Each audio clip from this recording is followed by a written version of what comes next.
Social media खोलिए और आपको जरूर कुछ ऐसा पढ़ने को मिलेगा। स्विस बैंक में भारतीयों का पैसा 3 गुना बढ़ गया है। क्या अब 15 लाख नहीं 45 लाख आने वाले हैं? ये सब काले धन की काली कहानी है। लेकिन याद रखिए, सोशल मीडिया पर हर वायरल बात सच नहीं होती। जरूरी है कि हम हर वायरल क्लिप को गहराई से जांचें, तथ्य को समझें और तब अपनी एक राय बनाएं। मैं परवेश बामल और आप देख रहे हैं स्टोरीज ऑन स्पॉटलाइट। आज हम आपको बताएंगे कि इस 38,000 करोड़ की कहानी के पीछे का पूरा सच क्या है, बिना किसी पक्षपात के, सिर्फ तथ्यों के साथ। स्विस नेशनल बैंक की 2024 की रिपोर्ट के अनुसार Indian linked funds Swiss bank में बढ़कर लगभग 37,600 करोड़ हो गए हैं। अब सवाल यह है कि क्या यह पैसा सिर्फ आम नागरिक या नेताओं का है? तो इसका जवाब है नहीं। इस रिपोर्ट को अगर गहनता से पढ़ा जाए तो पाएंगे कि यह आंकड़ा एक मिश्रण है। इसमें बैंकों का पैसा भी है, कंपनियों के इंटरनेशनल ट्रांजैक्शंस भी हैं और कुछ इंडिविजुअल्स के खाते भी हैं। फाइनेंस मिनिस्ट्री ने खुद कहा है इस आंकड़े को आइसोलेटेड तरीके से देखना गलत होगा, और स्विस सरकार भी बार बार कह चुकी है कि हर पैसा जो यहां है उसे काला धन नहीं कहा जा सकता।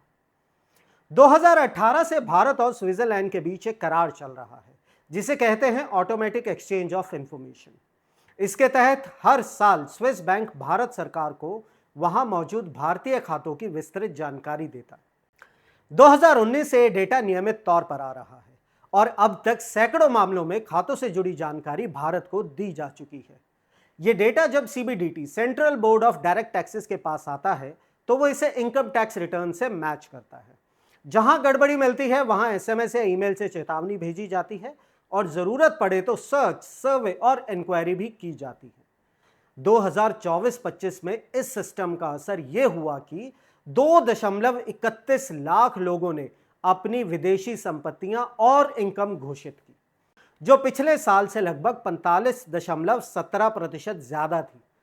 24,678 लोगों ने अपनी रिटर्न दोबारा चेक की और 5,483 लोगों ने लेट फाइलिंग की, जिससे 29,208 करोड़ की फॉरेन एसेट्स और 1,089.88 करोड़ की फॉरेन इनकम का खुलासा हुआ। सरकार कह रही है कि यह सब एक सिस्टम ड्रिवन कंप्लायंस की वजह से हो रहा है, ना कि किसी डर या दबाव से।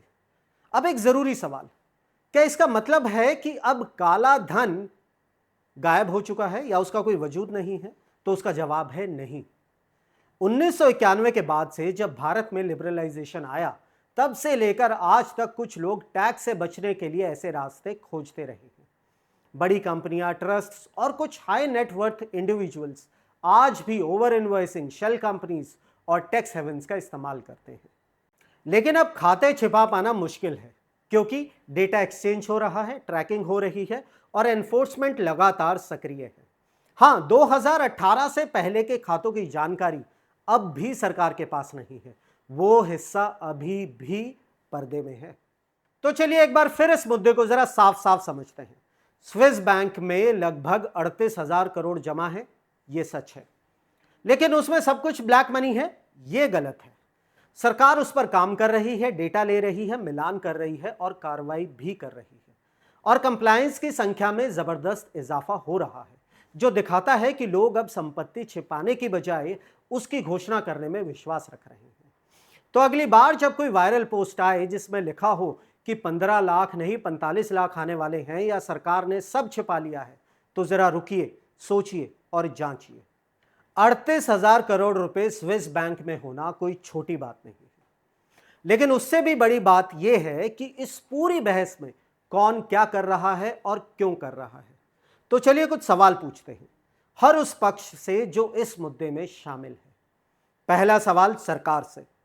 आपने कहा कि यह आंकड़ा इंस्टीट्यूशंस, बैंक्स और इंडिविजुअल्स का मिक्स है, ठीक है, लेकिन क्या जनता को यह ट्रांसपेरेंसी पहले ही नहीं मिलनी चाहिए थी?